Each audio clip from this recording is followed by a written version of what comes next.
Yo, what's going on, people? Rezi has returned, and today we're going to be taking a look at a lot of figures. That's right, we're going to be making a video that should have been made about 21 days ago.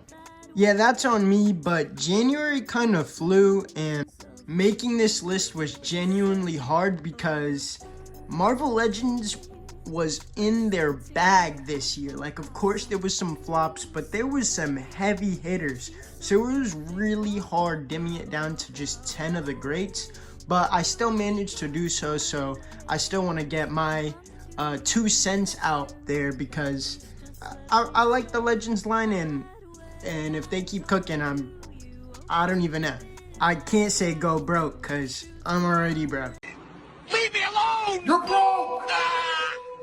You're fucking broke! And since this isn't really a usual video, there probably won't be as much edits. Since I probably won't be as much edits, pretty much. Since this isn't a usual video, there probably won't be as much edits, but it's mainly just to put my 2 cents out there, show what I really like this year and all that. So let's just jump right into it. Right now, we'll go on to our honorable mentions. Yo, wait, why'd I kind of sound like Mr. Krabs, I have an idea. Sorry about that, but I couldn't help it. Just look at these 3. They're only honorable mentions, yet they still look sensational. But I think we should take a look one at a time. So for right now, Hollow purple.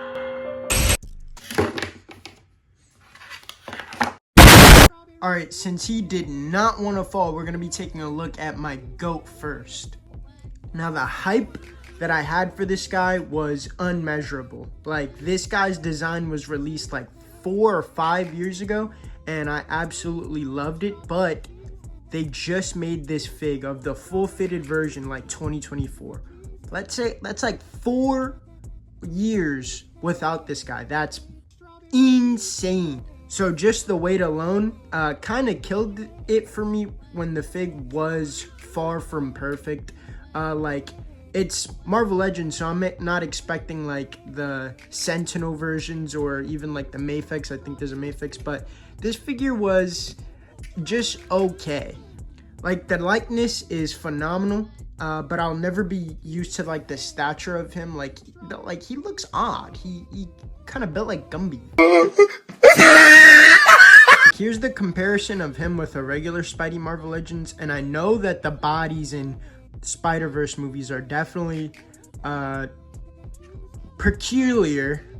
I'm talking about you, Mets boy. But the Mets, baby, love the Mets. All right, baby, let's go get a home run, baby, love the Mets. But still, it does look pretty odd, especially compared to every other like regular Marvel Legends. But again, like the bodies, this is pretty accurate. But like, it's a Spider-Man figure in the big 04, and 2-4, that 04 is crazy. All it would have taken is like 2 more little Asian boys taken from the Sheen factory to help out with Hasbro. That would not have been impossible. Now we're gonna be taking a look at the true leader of the Avengers. That's right, the GOAT, my main man, Green Arrow. On the real, only time the Avengers ever lost is when bro wasn't around. That's saying something.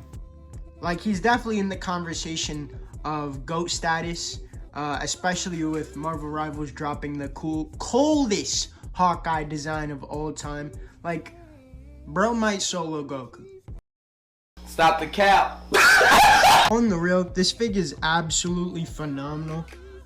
Head to toe, he looks beautiful, and the articulation on him for an archer is fire. I love the bow and arrow.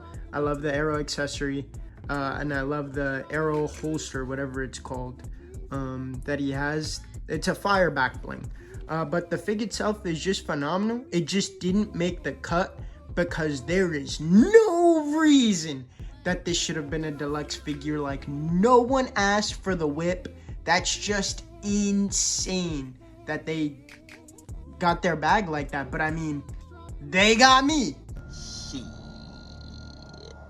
Got your ass. And last but certainly not least, honorable mentions, cause he literally kinda is last, but also not. You guys get what I mean. The X-Man, like Cyclops is the GOAT. What the heck? You tripping, bro? You tripping? So he is pretty cool, and the fig is pretty nice, but he just barely made it. The figure is phenomenal. Probably the best Cyclops Marvel Legends has ever revealed. I don't know. I'd have to do some digging, but in my opinion, like, I can't imagine them beating this figure for quite a while. Yeah, it's just phenomenal. It looks good. The fit is phenomenal. He came with really cool accessories. I don't know where they are right now. I low-key lost mine. Yeah, I just did some digging in my little treasure trove. Actually, let me show you. Oh, there. Yeah, it's quite a lot, so I doubt I'd find it, but this figure was fire. I'm not gonna lie, I absolutely love it. It's just the list is so elite, and he might be interchangeable with someone on it. It's just hard because 2024 was fire! But anyways, I can't sleep. Take some X. I can't keep. Nice shot. number 10 is Taskmaster. I can't lie and say that his placement was hard to put because I absolutely love Taskmaster. That's a master. I don't feel like going.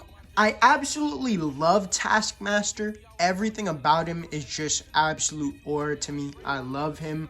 But he's a victim of circumstance just like Hawkeye, which is why he's all the way down at 10.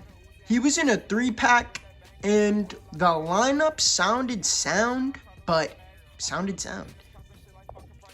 Taskmaster himself, they hit it out of the park with. He came with a load of accessories. He looks phenomenal, feels phenomenal, articulation is phenomenal, but the other two, not so much. Doom looked cool, and I was more than happy to get a Doom fig, but his articulation was butt. And Iron Patriot, don't know the guy, figure ended up being butt. So Taskmaster was in a 3-pack, and he was the only good figure. That's butt. Next up is Miles G. Morales. Is the camera sideways? What? Oh, there you go. I absolutely love this figure, and this design is just elite, but it's way down low because of the same reason that Peter B. Parker... Holy crap, I'm out of breath. What's going on? Buddy! Same reason that Peter was so low. The articulation on the Spider-Verse figs are just butt. That's it!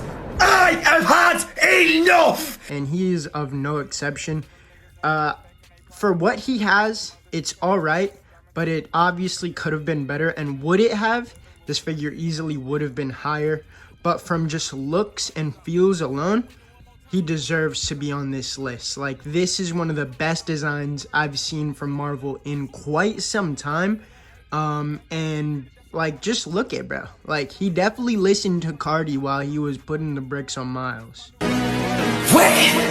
Next up, that's right, we have Sun Squire. On the real, we got Moon Knight at 7. 7? 8, actually. Sorry, I have a very small case of... Yeah, they absolutely loaded this guy up with accessories at the wazoo. I feel like Marvel Rivals definitely had something to contribute that with. Or maybe they're just with the meme. But regardless, I can't complain at all. That's like the most amount of accessories I've seen with a solo Dolo fig. I mean, he is part of a builder figure wave, but like, I've never seen that many accessories with a single fig in quite a while. And the articulation on him is great. Everything is just up to par. It's really good, actually, excluding the head joint, but that's to be expected with the design. But all in all, this fig is pretty good, and I can't imagine Hasbro having to replace him for a while as the definitive Moon Knight fig. So that'll do. That'll do, donkey. That'll do. Now number 7. Whoa. We gotta back up for this big boy here. Now, number 7, we're going to be taking a look at this big hunk of plastic right here. Venom Pool. I absolutely adore this figure, and I know he came out quite some time ago, but he came out with a singular release in just this year, and I didn't have him for quite a while because I couldn't find him for a good deal. And once I finally did, I jumped on the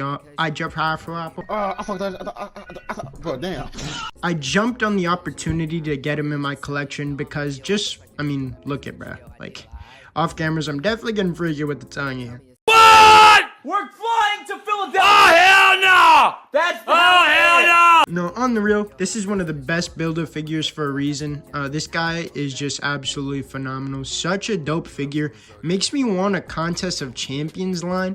I don't know if he came from that game, but that game has some elite designs, and I would love for them to be transferred over.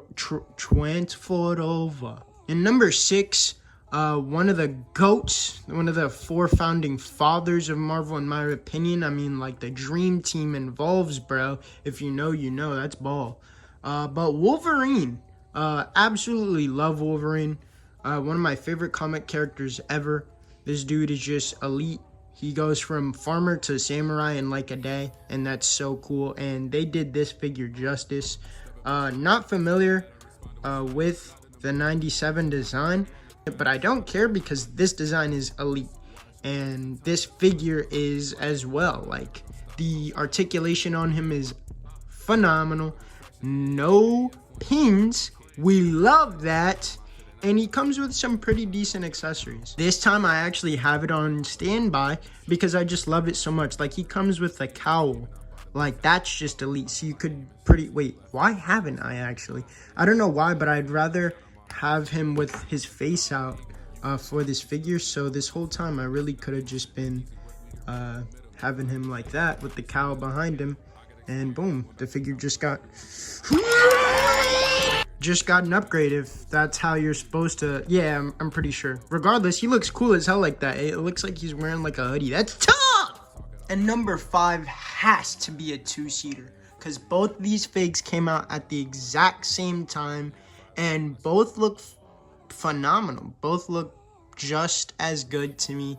I definitely messed with Kane's design. Maybe just like a centimeter more than Scarlet Spider's.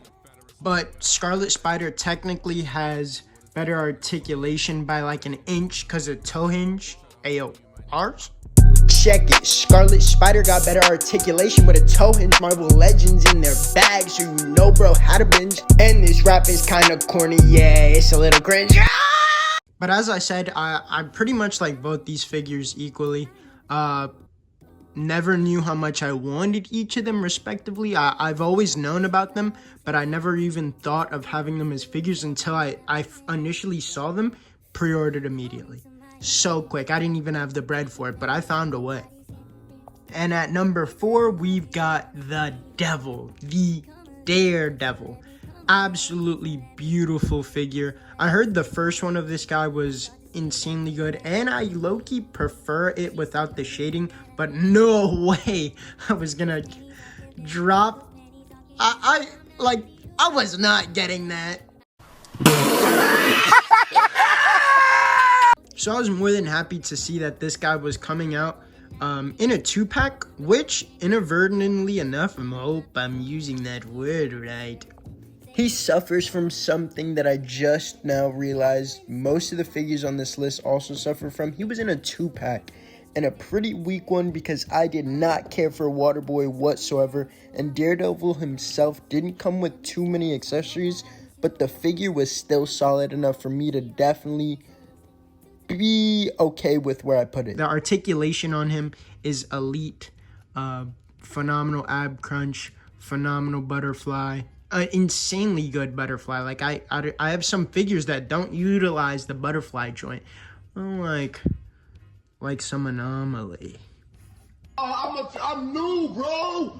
I'm new to that. So yeah, good articulation, good looks, good feel, all around solid, but 2-pack, which It is what it is. it is what it is. Now on to lucky number 3, and boy, we are getting into some heavy hitters. Not literally, because this dude is as street tier as it gets, but this figure is absolutely phenomenal.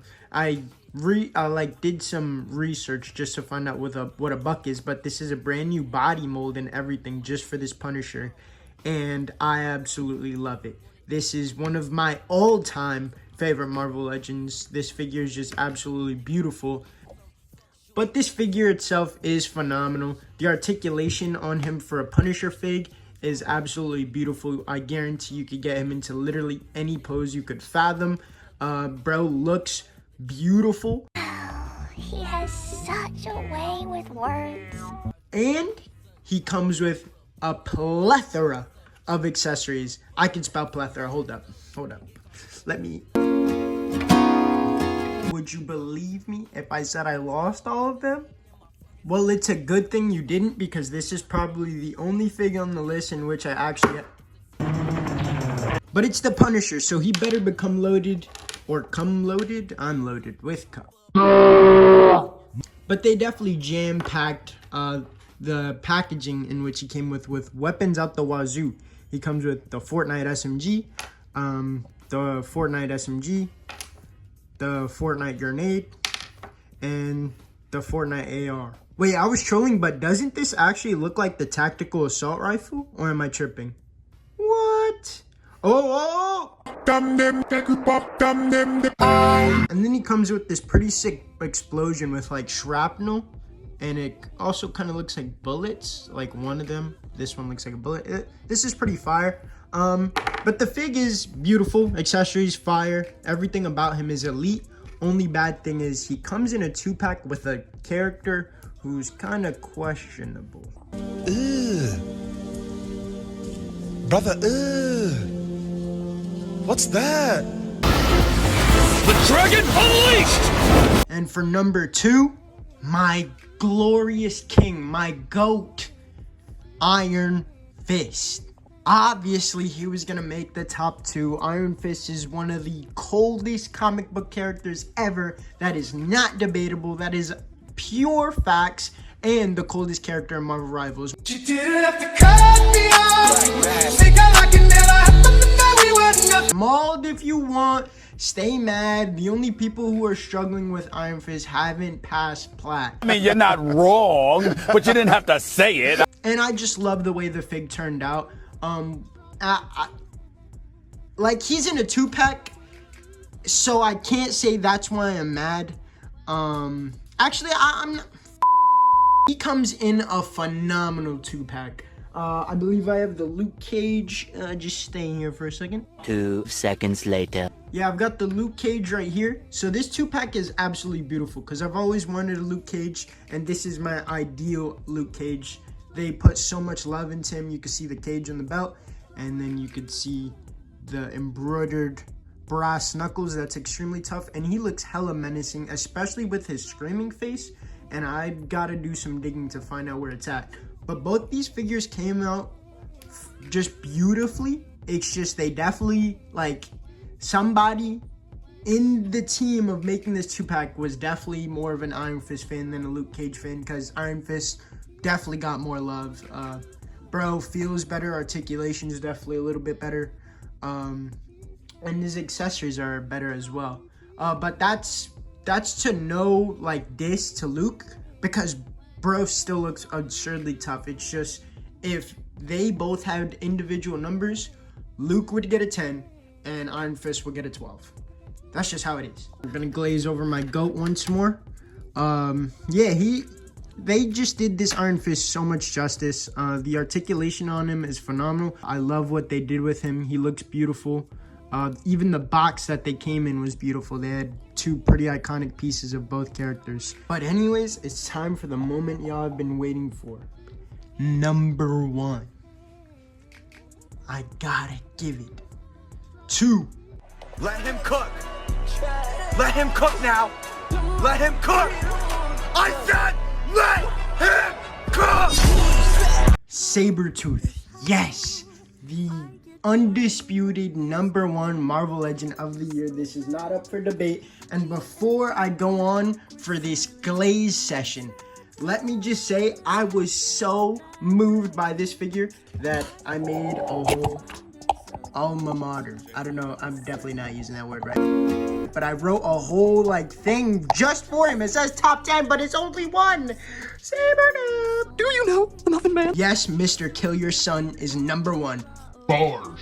I literally couldn't fathom another character being above him, to be honest. Like, Sabretooth is an extremely underrated, if not an underutilized character in Marvel. Like, his design is just, it's so simple, but quote this, sometimes the best things, sometimes simplicity is better. That's it. Oh my God, bro. But on the real, it's not like there's tons of things that could be said about his design, but at the end of the day, it works. Like, I genuinely think this is one of the best character designs, period, for like a mainstream character. Of course, there's gonna be over-the-top designs that guaranteed to look better because they're doing a lot more, but like just base versus base with him compared to every other comic book character, I have Sabretooth up there. Like, this design just looks that fire. It's not ridiculous. That's not ridiculous to say that. But just on this guy, I cannot lie, bars, enough drool to fill a pool. Yo, I'm on my Shakespeare. Just erupted from my mouth once I saw this figure. I'm not gonna lie. Once my eyes were blessed with this beauty, I was just left in awe, and I still am, because it feels kind of unreal that I really have this figure, and I'm extremely grateful. Thank you, Hasbro. And yeah, it's in another 2-pack, but I don't mind as much with like all the other figures, because I could make a point to want to get all the other figures in like single releases, and yeah, Sabretooth would have been cool in a single release, but I don't mind. Like, just the figure is absolutely massive by itself, and for how big it is, he feels absolutely phenomenal. The feel is great, and the articulation is good for his size. And for that, I don't mind, because between you and me, I would have paid the price of a 2-pack for just Sabretooth alone. That's how good this figure turned out. Glazing. See? Glazing off the rip. But even then, like, the Wolverine that came with him wasn't even that bad. Like, I'll whip him out. Pause. Resume. Like, the Wolverine didn't even turn out that bad. I mean, you put a cowboy hat on literally any superhero and they look like they were born to wear it. Like, it'll just increase the drip by like 10 tons. And I got receipts inbound, so only bad thing I could even say would be that he didn't come with a screaming face. And even then, We don't care. because Sabretooth was just that worth it. Sabretooth cooler, Sabretooth coolest fig of 2024. Marvel Legends. For Marvel Legends. But whenever I see you, and you act like a bad guy.